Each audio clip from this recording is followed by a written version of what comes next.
नवरात्रि के द्वितीय दिन माँ ब्रह्मचारिणी की पूजा होती है। ब्रह्म का अर्थ है परम सत्य, ईश्वर, ब्रह्मांड की अनंत चेतना।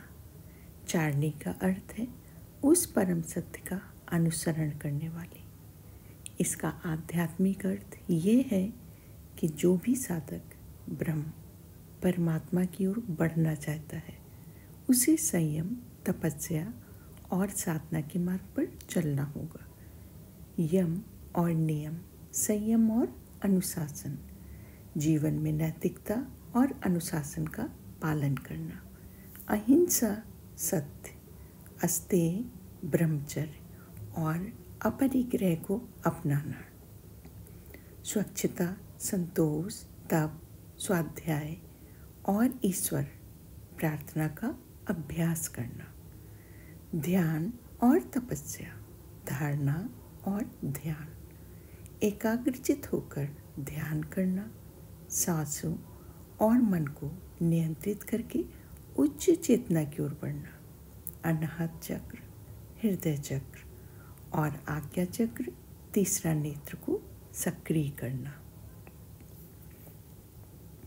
अंतर्मुखी साधना, प्रत्याहार और समाधि, इंद्रियों को बाहरी भोगों से हटाकर भीतर की शांति की ओर ले जाना, समाधि अवस्था में प्रवेश करके ब्रह्म परम सत्य का साक्षात्कार करना। माँ ब्रह्मचारिणी की साधना करने से साधक की आंतरिक चेतना जागृत होती है और वह ब्रह्म ज्ञान की ओर अग्रसर होता है। माँ ब्रह्मचारिणी की कठोर तपस्या ये सिखाती है कि साधक को किसी भी स्थिति में धैर्य और आत्मसंयम बनाए रखना चाहिए। उनकी साधना का मूल संदेश है, भौतिक सुखों से परे जाओ, सांसारिक मोह माया और इच्छाओं से मुक्त होकर आत्मा के वास्तविक स्वरूप को पहचानो, तपस्या और धैर्य का पालन करो। जीवन में किसी भी लक्ष्य को पाने के लिए धैर्य और आत्म संयम जरूरी है। एकाग्रता और भक्ति को बढ़ाओ। ध्यान और भक्ति से आत्मज्ञान संभव है। स्वयं को पहचानो, अपनी आत्मा से जुड़ो और अपने वास्तविक स्वरूप का बोध करो। माँ ब्रह्मचारिणी का संबंध चंद्रमा से भी जोड़ा जाता है। चंद्रमा मन का प्रतीक है। मन को शांत, एकाग्र और संयमित रखना आध्यात्मिक उन्नति के लिए आवश्यक है। माँ ब्रह्मचारिणी की उपासना करने से मन की अशांति दूर होती है, ध्यान में स्थिरता आती है और साधक का मन आत्मिक ऊर्जा से भर जाता है। जो लोग माँ ब्रह्मचारिणी की उपासना करते हैं वह अहंकार, भय और मोह से मुक्त होकर आत्मज्ञान और मोक्ष के पथ पर आगे बढ़ते हैं।